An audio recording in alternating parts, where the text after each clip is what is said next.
It was a chilly Saturday evening in late October, when everything changed for Theo Brennan.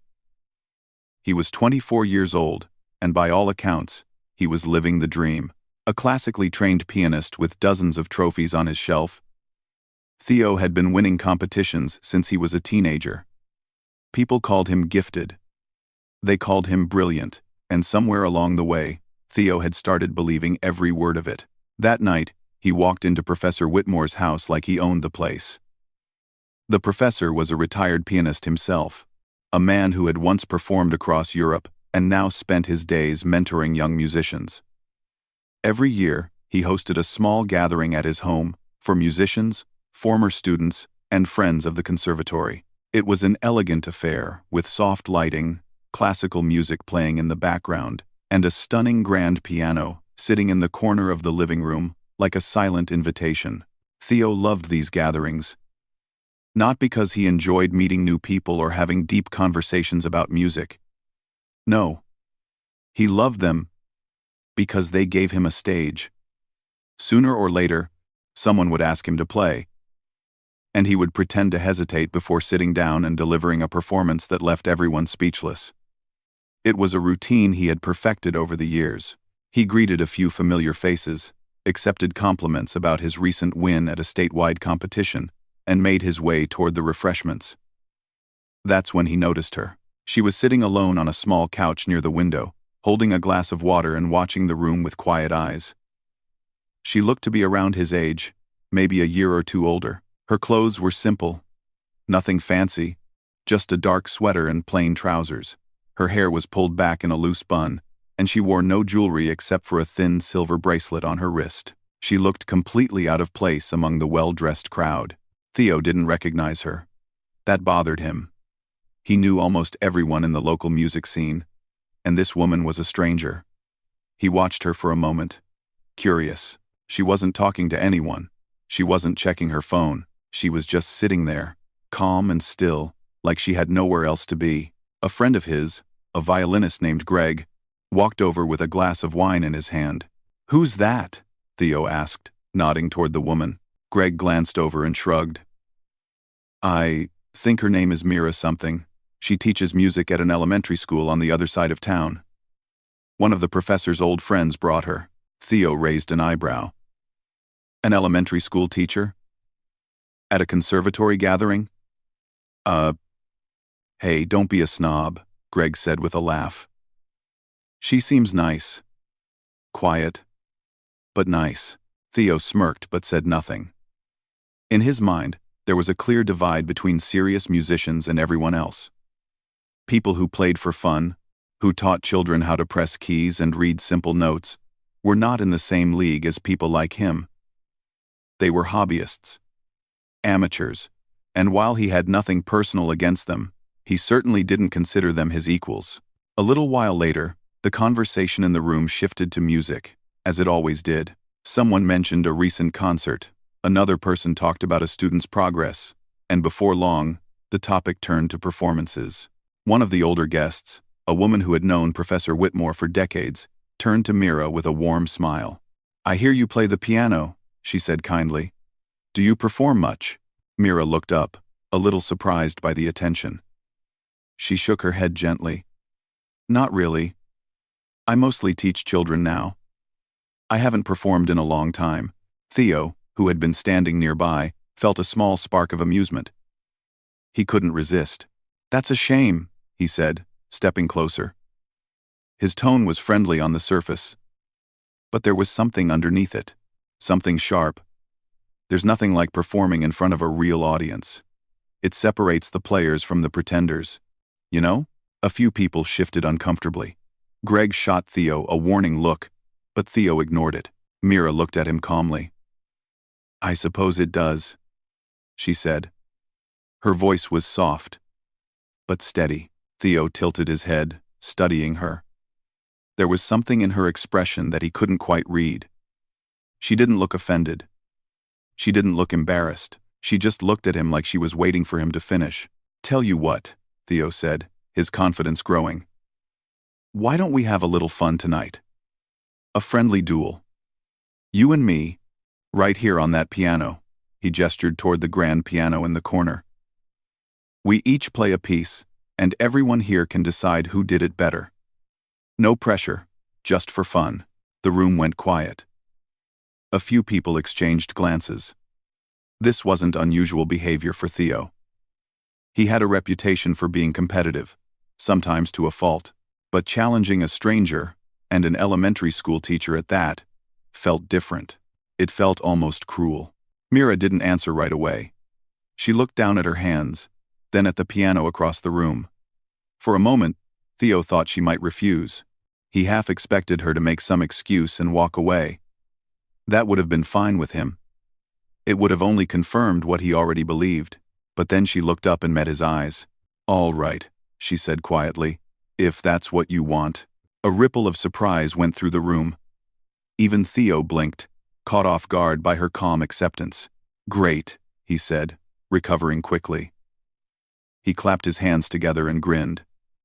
"I'll go first, just to set the bar. Fair warning, though, I don't go easy on anyone." He walked over to the piano with the swagger of someone who had already won. The guests gathered around, drinks in hand, murmuring among themselves. Professor Whitmore stood near the doorway, his arms crossed, his expression thoughtful. Theo sat down at the bench and cracked his knuckles.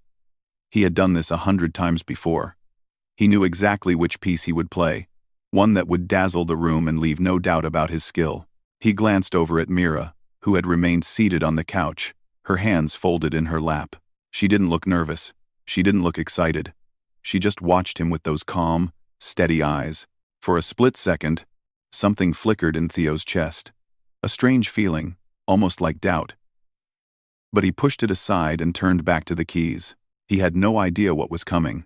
He had no idea that the quiet woman sitting in the corner of the room was about to change his life forever.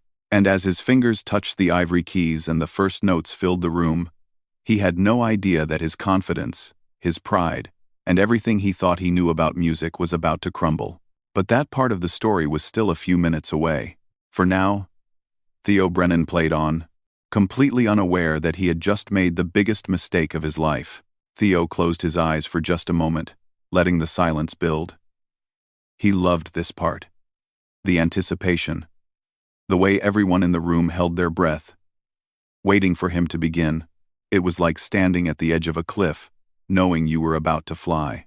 He chose one of the most difficult pieces in classical piano, a composition by Franz Liszt, known for its lightning-fast passages and impossible technical demands.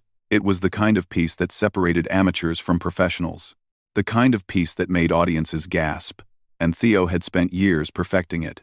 His fingers came down on the keys, and the music exploded into the room. It was fast, it was fierce, it was absolutely flawless. His hands moved across the keyboard like they had a mind of their own, hitting every note with precision and power. The melody danced and soared, filling every corner of the professor's living room with sound that seemed almost too big for the space. People watched with wide eyes. A few leaned forward in their seats, completely captivated. Greg stood near the back, nodding slowly, impressed despite himself. Even Professor Whitmore, who had heard Theo play many times before, raised his eyebrows slightly. The young man was showing off. Yes, but there was no denying his talent. Theo played for nearly 5 minutes, pushing through the most demanding sections without a single mistake. His fingers flew, his body swayed with the rhythm, and his face wore an expression of pure concentration, mixed with unmistakable pride. He wasn't just playing the piano, he was commanding it. When the final note rang out, he lifted his hands from the keys and let the silence settle. Then came the applause. It started slowly, then grew louder. People clapped enthusiastically, some even standing up to show their appreciation. Theo rose from the bench and gave a small bow. His signature move, he soaked in the praise like sunlight, letting it wash over him. "Incredible," someone said. "Absolutely stunning," another added. Theo smiled and glanced across the room at Mira. She was still sitting on the couch, her hands resting calmly in her lap. She hadn't moved. She hadn't clapped. She just sat there, watching him with that same unreadable expression. For some reason, that bothered him more than he wanted to admit. He gestured toward the piano with a dramatic sweep of his arm. "Your turn," he said, loud enough for everyone to hear. There was a challenge in his voice, a hint of mockery that he didn't bother to hide. "Let's see what you've got." A few people shifted uncomfortably. The mood in the room had changed slightly. What had started as a playful idea now felt like something else entirely. It felt like a test. And everyone knew it. Mira stood up slowly. She smoothed down her sweater and walked toward the piano with quiet, unhurried steps. She didn't look at the crowd. She didn't look at Theo. She just walked, her eyes fixed on the instrument ahead of her. As she moved, a few whispers floated through the room. "This is awkward. Poor thing. She's going to embarrass herself. Why did he have to do this?" Even Greg shook his head slightly, feeling secondhand embarrassment for the woman who was about to follow one of the best performances he had ever seen. Theo crossed his arms and leaned against the wall, watching with amusement. He had already won. He knew it. Everyone knew it. This was just a formality now, a polite ending to a game that was never really a contest. But there was one thing nobody in that room knew. One secret that Mira had carried with her for years, buried so deep that even she rarely thought about it anymore. 20 years ago, in a small city in Eastern Europe, a little girl named Mira Lenkov had sat down at a piano for the first time. She was only 4 years old, barely tall enough to reach the keys, but from the moment her tiny fingers touched the ivory, something magical happened. The music came naturally to her, like breathing, like blinking. She didn't just learn to play, she was born to play. By the time she was 7, she was performing in concert halls across her country. By 10, she had won international competitions against musicians twice her age. By 12, she had done the impossible. She had performed at one of the most famous concert halls in the world, standing on a stage where legends had stood before her. Critics called her a once-in-a-generation talent. They said she would become one of the greatest pianists of all time. And for a while, it seemed like they were right. But life has a way of changing plans. When Mira was 19, at the peak of her young career, she was involved in a car accident. It wasn't serious at first glance. Just a minor collision on a rainy night. But the damage to her right hand was severe. The doctors did everything they could, but the nerves were badly injured. They told her she might never play at a professional level again. Those words broke something inside her.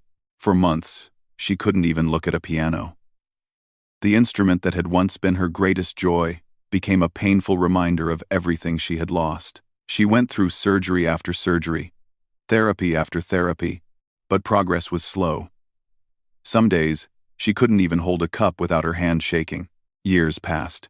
Mira eventually regained most of the function in her hand, but by then, the world had moved on. New prodigies had risen. Her name had faded from the headlines. She was no longer the little girl who had amazed the world. She was just another person with a story that nobody remembered. So she started over. She moved to a new country, changed her last name, and built a quiet life for herself. She found a job teaching music to children at a small elementary school. It wasn't glamorous. It wasn't exciting. But it was peaceful, and for the first time in a long time, Mira found joy in music again. Not through performing, but through watching her students discover the magic of a melody for the first time. She never told anyone about her past. She never played in public. She kept that part of her life locked away like an old photograph, something precious but too painful to look at for too long, until tonight. Tonight, a young man with too much pride and too little wisdom had challenged her to a duel. And something inside Mira, something she thought she had buried forever, had flickered back to life. She sat down at the piano bench and adjusted her position. Her fingers hovered over the keys for a moment. She could feel everyone watching her, waiting, expecting nothing. Theo smirked from across the room. This was going to be easy. But Professor Whitmore, who had been watching quietly from the doorway, suddenly straightened up. His eyes narrowed. There was something about the way Mira sat, the way she held her hands, the way she positioned her body. It was subtle, almost invisible to the untrained eye. But to someone who had spent a lifetime around musicians, it was unmistakable. That was not the posture of an amateur. That was not the posture of someone who only taught children simple songs. That was the posture of a master. The professor opened his mouth to say something, but before he could speak, Mira began to play. And in that moment, everything changed. The first note hit the room like a wave. It was deep and rich, the kind of sound that doesn't just reach your ears, but settles somewhere in your chest. Mira's fingers pressed into the keys with a softness that seemed almost too gentle, yet the sound that came out was full and powerful in a way that made no sense. She had chosen a piece by Rachmaninoff, one of the most emotionally demanding composers in classical music. It was a piece that required not just skill, but soul. It was the kind of music that could break your heart if played correctly. And from the very first moment, it was clear that Mira knew exactly what she was doing. The melody started slowly, like a story being told in whispers. The notes rose and fell like breathing, like waves rolling onto a shore in the middle of the night. There was no rush, no hurry, just pure, unhurried beauty that seemed to float through the air and wrap around everyone in the room. At first, people didn't react. They were too surprised, too confused. This wasn't what they had expected. This wasn't the clumsy, nervous performance of an elementary school teacher who had been pressured into an unfair contest. This was something else entirely. Greg, who had been leaning against the wall with his arms crossed, slowly let his hands fall to his sides. His mouth opened slightly, but no words came out. He just stared at the woman at the piano like he was seeing her for the first time. Professor Whitmore hadn't moved from his spot near the doorway, but his expression had changed completely. The polite curiosity he had worn earlier was gone, replaced by something that looked almost like recognition, like he was watching something he had seen before, a long time ago, in a different place and a different life. And then there was Theo. He was still standing against the wall where he had positioned himself after his performance.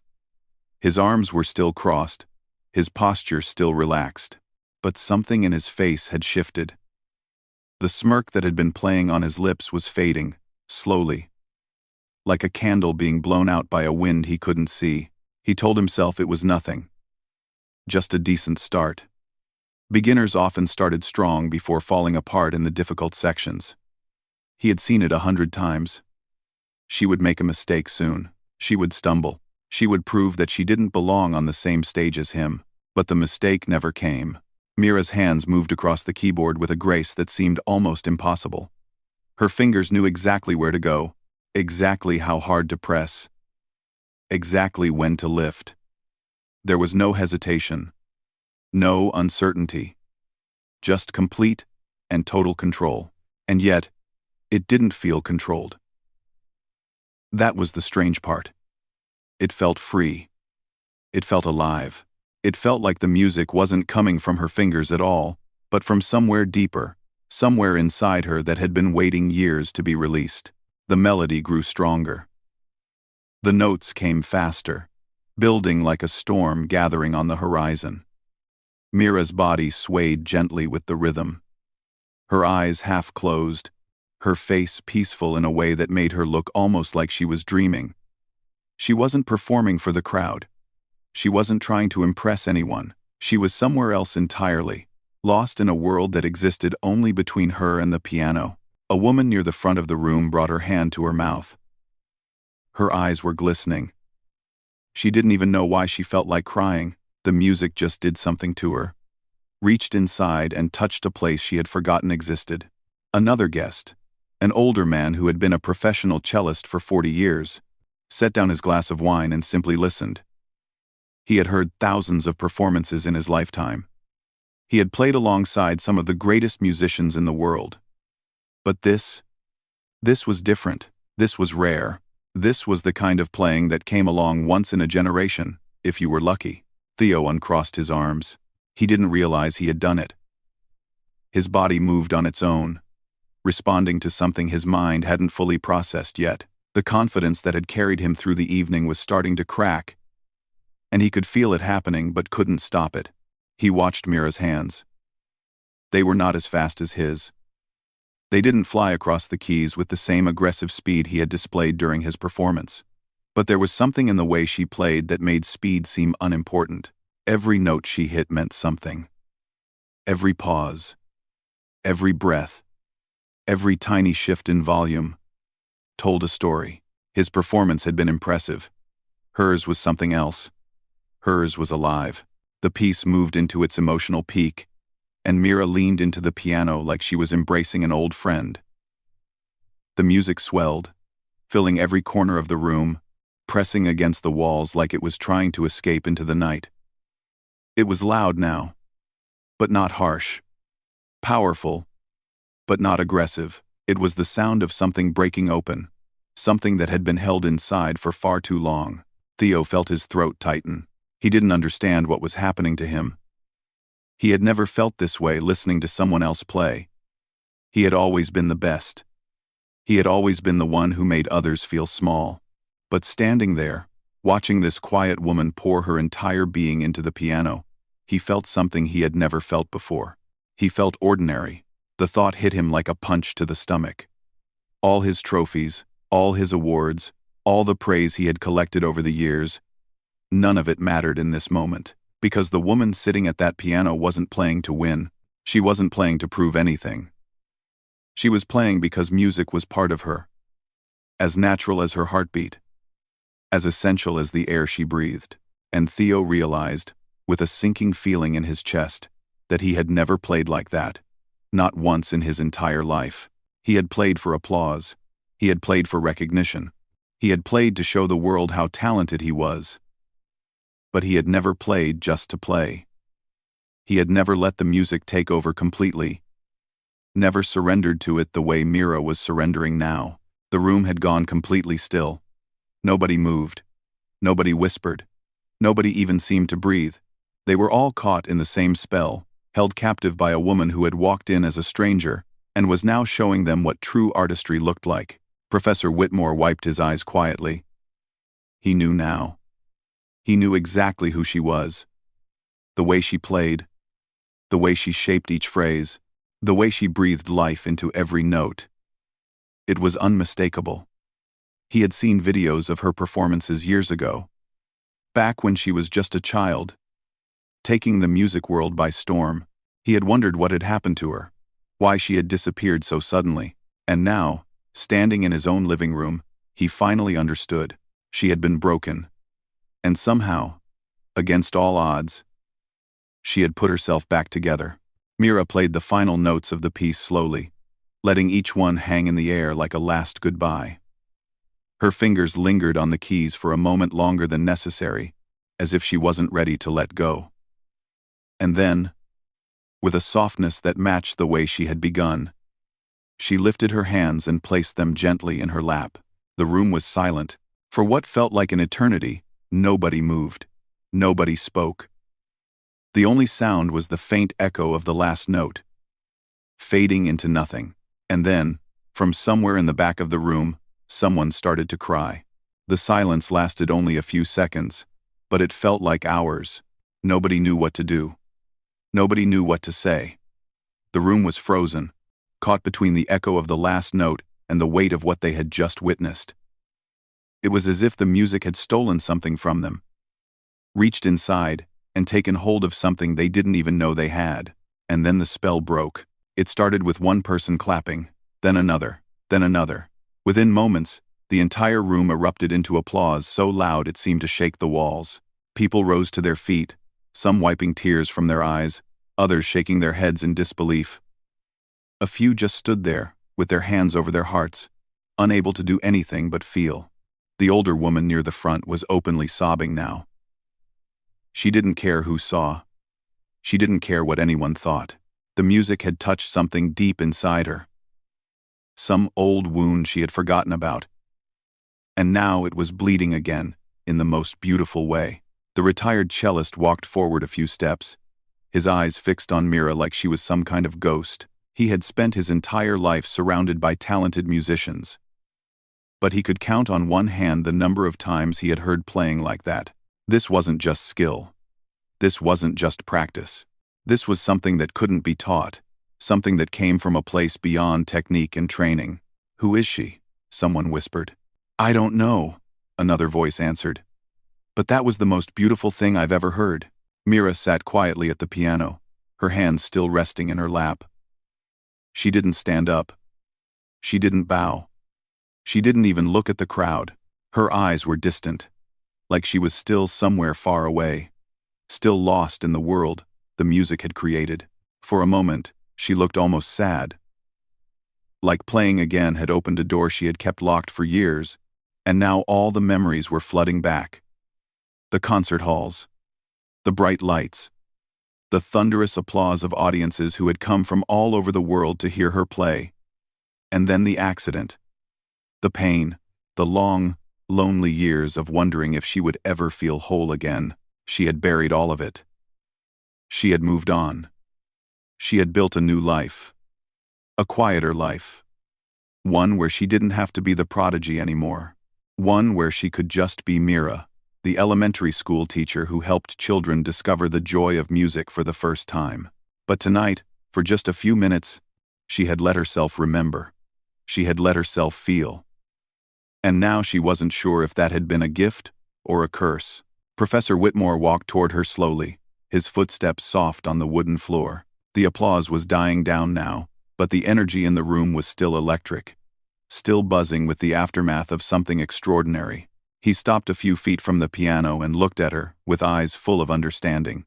"Mira Lenkov," he said quietly, just loud enough for her to hear. "I thought I recognized your playing." Mira looked up at him, surprised. It had been so long since anyone had called her by that name. So long since anyone had connected her to the girl she used to be. "You know who I am?"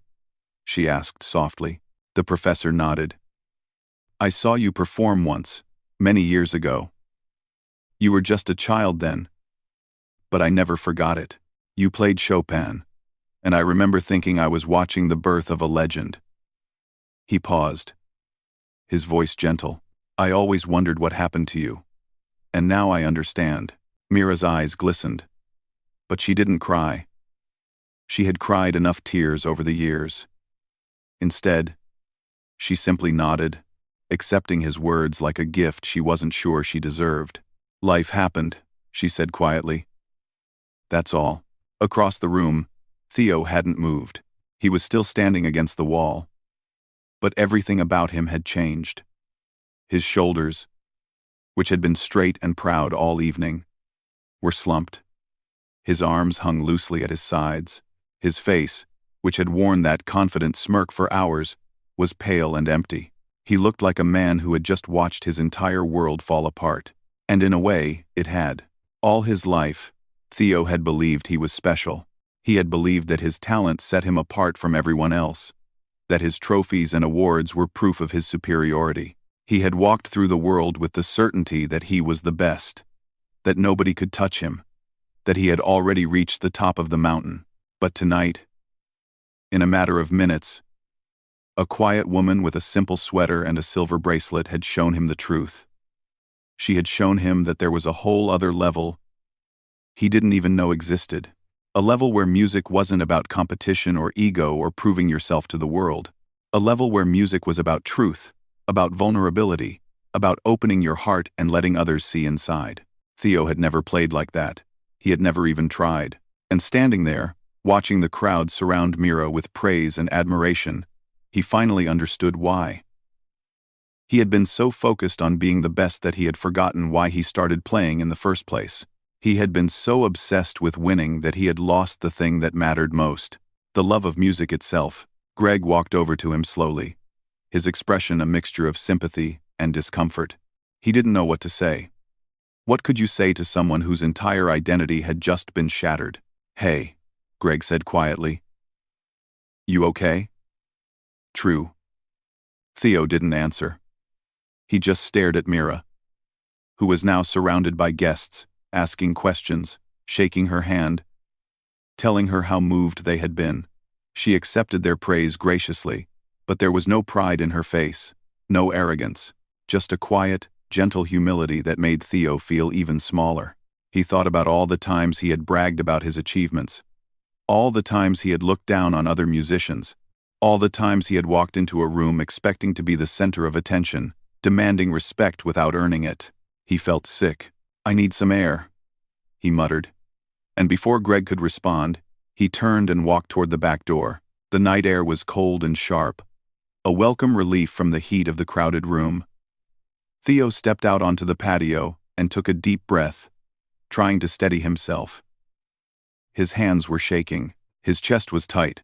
He felt like he had just run a marathon, even though he had barely moved all evening. He looked up at the sky. The stars were out, scattered across the darkness like tiny pinpricks of light. Somewhere in the distance, a dog barked. A car drove by. The world kept moving, completely unaware of the earthquake that had just happened inside that house. Theo stood there for a long time, alone with his thoughts. He thought about his parents, who had sacrificed so much to give him piano lessons when he was young. He thought about his first teacher, a kind old woman who had told him that music was a gift, meant to be shared, not hoarded. He thought about all the moments when he had chosen pride over connection, ego over empathy, winning over simply being present. And for the first time in his life, Theo Brennan felt truly ashamed. Not because he had lost a competition, not because someone had outplayed him, but because he realized, with painful clarity, that he had been living his entire life the wrong way. He didn't know how long he stood there. Minutes, maybe, or maybe longer. But at some point, he heard the back door open behind him and soft footsteps on the wooden deck. He turned around, and there, standing in the doorway with the warm light of the house glowing behind her, was Mira. Theo stared at her, not knowing what to say. Part of him wanted to run. Part of him wanted to disappear into the night and never come back. He wasn't ready to face her. He wasn't ready to admit what he was feeling. The shame was still too fresh, too raw, like an open wound that hadn't even begun to heal. But Mira didn't seem to be there to judge him. She walked toward him slowly, her footsteps soft on the wooden deck, and stopped a few feet away. The light from the house cast a warm glow around her, but her face was calm and kind, without a trace of victory or superiority. "Mind if I join you?" she asked quietly. Theo shrugged, unable to find words. She took that as a yes, and came to stand beside him, looking up at the same stars he had been staring at moments before. For a long time, neither of them spoke. The silence wasn't uncomfortable. It was the kind of silence that exists between two people who both know that something important is about to be said, but neither one is ready to say it yet. Finally, Theo broke. "Who are you?" he asked, his voice rough and tired. "I mean, who are you really?" Mira smiled softly, but there was sadness in it. "I'm just a music teacher," she said. "That's all I am now."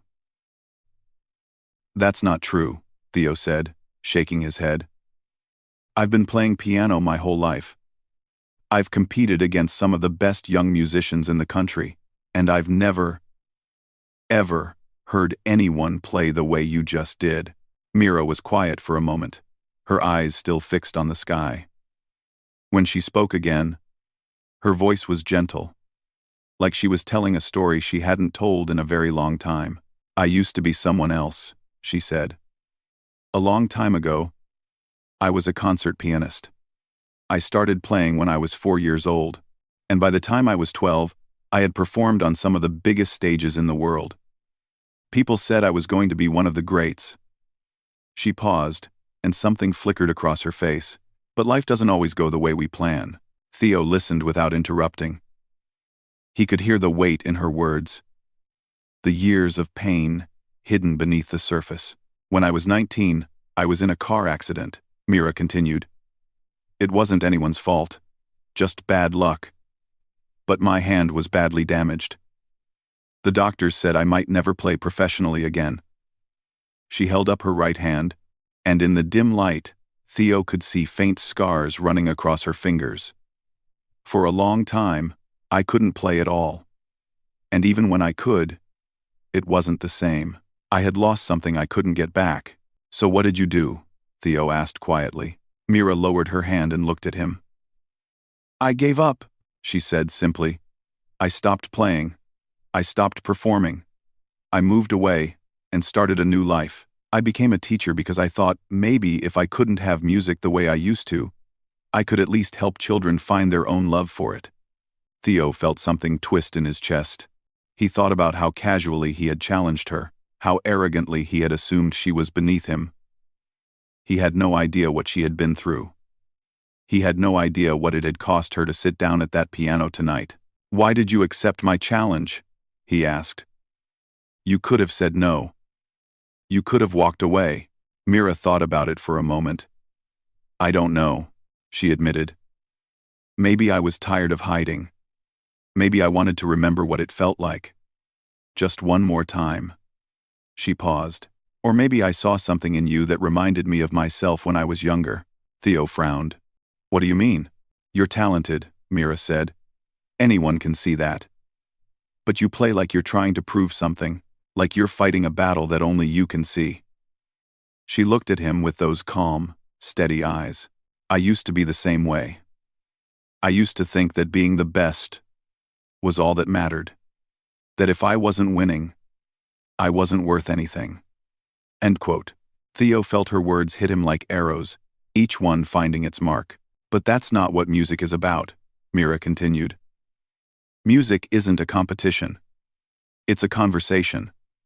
It's a way of saying things that words can't express.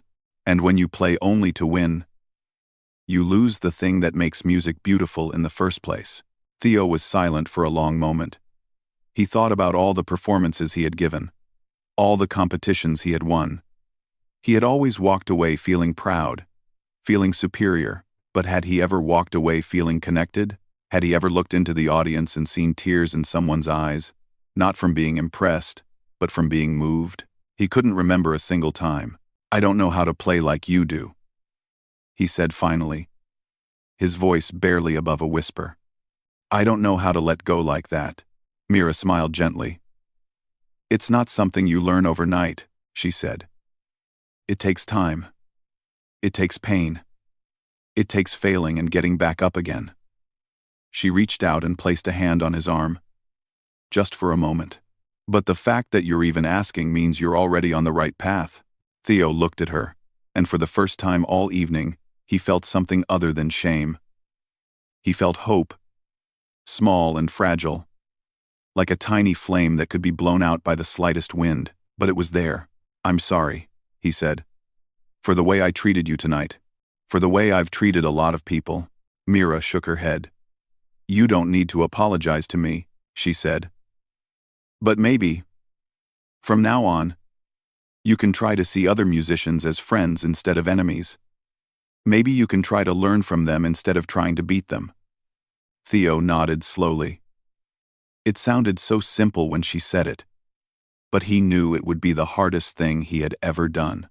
They stood together in silence for a few more minutes, watching the stars. And then, without another word, Mira turned and walked back inside, leaving Theo alone with his thoughts. But he wasn't the same person he had been an hour ago. Something had shifted inside him, something fundamental and irreversible. The young man who had walked into that party believing he was the best pianist in the room was gone.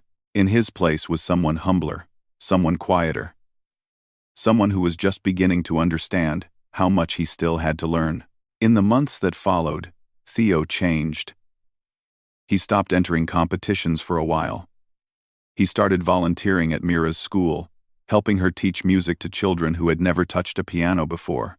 He watched the way her face lit up when a student played their first simple melody. And slowly, he began to understand what she had meant. Music wasn't about winning. It was about sharing. It was about connection. It was about opening your heart and letting others in. Years later, when people asked Theo about the turning point in his career, he always told the same story. He told them about a chilly October night, a quiet woman in a simple sweater, and a piano duel that changed everything. He never became the most famous pianist in the world, but he became something better. He became the kind of musician who made people feel something. The kind who played not for applause, but for the pure, simple joy of making music. And whenever he sat down at a piano, he thought of Mira, and he remembered the lesson she had taught him without even trying. The best music doesn't come from your fingers, it comes from your soul.